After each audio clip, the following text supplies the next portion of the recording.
The moment the ballroom doors swung open, every head in the room turned. Crystal chandeliers glittered above 300 guests dressed in designer gowns and tuxedos, but the man who stepped inside wore a plain navy suit that looked like it came off the rack at Men's Warehouse.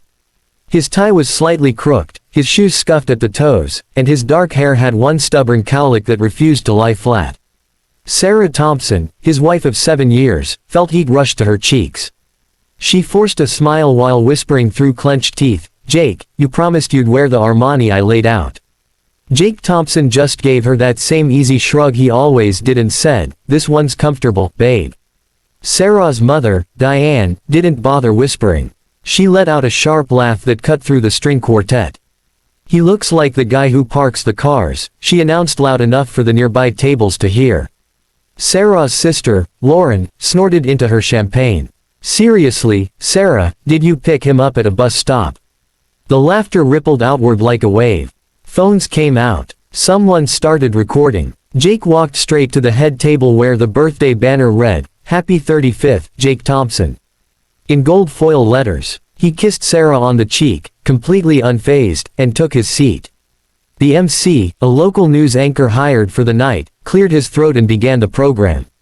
Sarah kept smiling for the cameras while inside she seethed.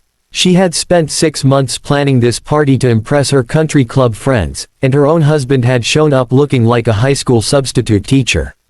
Halfway through dinner, the lights dimmed and a video montage began playing on the giant screens. It was supposed to be cute clips of Jake through the years, college, wedding, vacations. Instead, the first image that appeared froze the room. It was Jake, same crooked tie, shaking hands with the President of the United States inside the Oval Office. The next photo showed him on the cover of Forbes with the headline, "The Quiet King of Tech, How JT Built a $10 billion Empire Under Everyone's Nose." Gasps echoed. Sarah's fork slipped from her fingers and clattered onto her plate. The MC's voice cracked as he read the teleprompter he clearly hadn't rehearsed. "Ladies and gentlemen, tonight we are not just celebrating Jake Thompson's birthday, we are witnessing the public unveiling of Jacob Alexander Thorne, founder and CEO of Thorne Global Industries, currently valued at $10.4 billion. Sarah's mother dropped her glass. Red wine bled across the white tablecloth like blood. Lauren's mouth hung open. The same guests who had been laughing minutes earlier now stared at Jake as if he had grown wings. Jake simply raised his water glass toward the room and said calmly, "Thanks for coming, everybody. Eat the cake, it's chocolate." Sarah felt the floor tilt beneath her. The man she had mocked for years about his cheap car, his boring job at a small software company, the man she had threatened to leave if he didn't step up, was secretly one of the richest men in America. And she had just humiliated him in front of everyone she knew. Sarah couldn't breathe. The ballroom that had felt so grand minutes ago now pressed in like a coffin. Cameras flashed. People she barely knew rushed the head table begging for selfies with Mr. Thorne. Jake politely obliged, same easy smile, while Sarah sat frozen. Her mother recovered first, plastering on a syrupy grin and clutching Jake's arm. "Jacob, darling, why didn't you tell us? We're family." Jake gently removed Diane's hand. "You always told me money changes people, Diane. I wanted to see who you were without it." The words were soft, but they landed like a slap. Diane's face went white. Lauren tried next, batting her eyelashes. "Bro-in-law, remember when we said you weren't good enough for Sarah?" Total joke. Jake looked at her for a long second, then turned to Sarah. "You okay, babe?" Sarah managed a nod, but inside she was spiraling. Every cruel comment she had ever made replayed in high definition, calling him a loser for driving a 10-year-old Honda, rolling her eyes when he packed leftovers, complaining that he never took her to St. Bart's like Lauren's husband did. The MC announced that Mr. Thorne had a few words. Jake took the microphone. "7 years ago I made a promise to myself," he began. "I wanted to know if someone could love me when I had nothing. So I kept my real life quiet. I rented a tiny apartment, drove a used car, and told my wife I was just a mid-level coder." He looked straight at Sarah. "Turns out the experiment worked better than I expected." The room erupted in applause. Sarah wanted to disappear. Then came the first twist that would haunt her for years. Jake continued, "Tonight isn't just my birthday. It's also the night I signed the papers transferring 90% of Thorn Global to the Thorn Family Foundation. My personal net worth after tonight will be roughly $40 million, still more than enough, but a fraction of what it was this morning. Sarah's heart stopped. 40 million. That was still insane money, but nothing like 10 billion. The guests murmured in confusion. Jake smiled. I never cared about the money. I cared about trust, and loyalty, and love that doesn't come with conditions. He stepped down from the stage and walked out of the ballroom without another word. Sarah ran after him, heels clattering on marble. Jake, wait. She caught him in the lobby. Why are you doing this? You could have everything. He looked at her with eyes that suddenly seemed centuries older than 35. I already had everything, Sarah.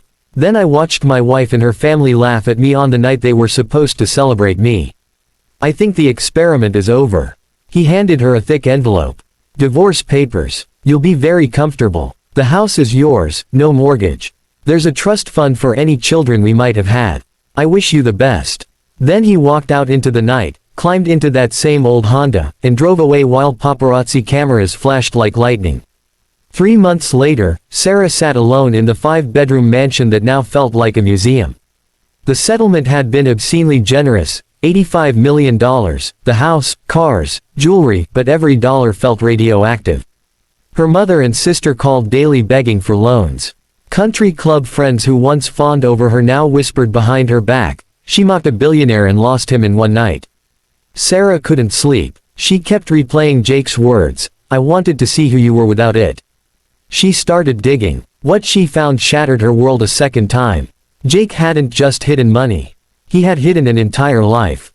There were photos online now. Jake with orphans in Kenya where his foundation built schools. Jake quietly paying hospital bills for strangers. Jake turning down interviews for years because attention distracts from the work.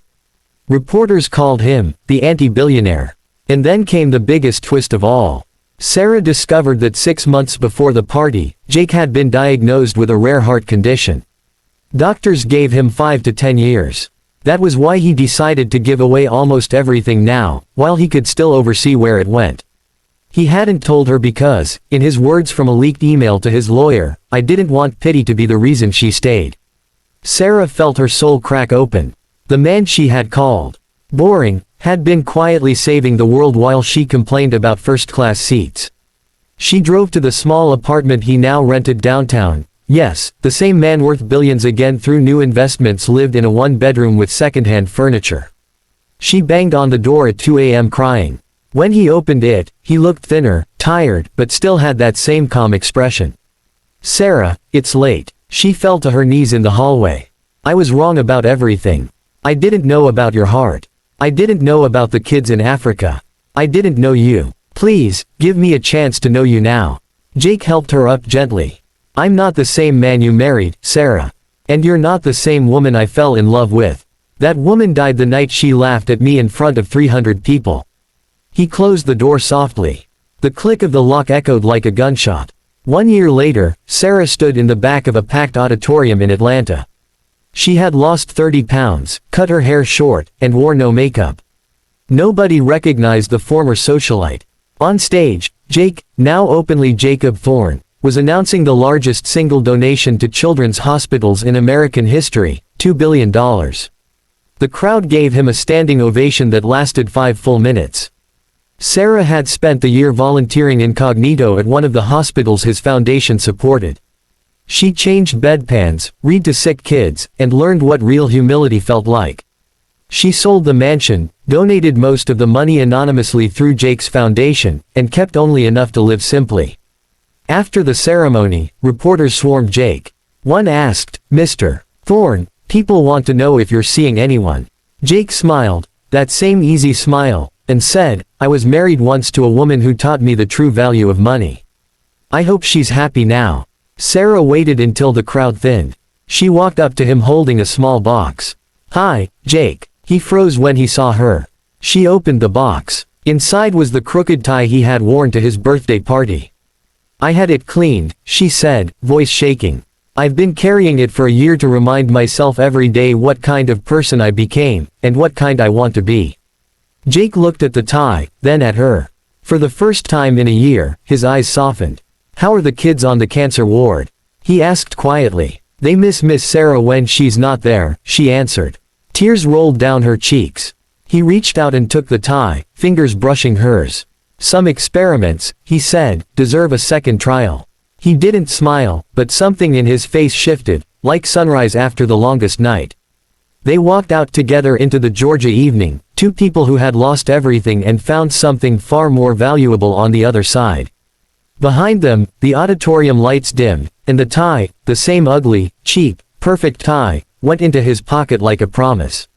If this story moved you, hit that subscribe button right now so you never miss the next one. Real love isn't about how much someone is worth, it's about who they are when nobody's watching. Drop a comment and tell me what part of the country you're watching from tonight. Texas, California, New York, Florida, anywhere. I read every single one. See you in the next story.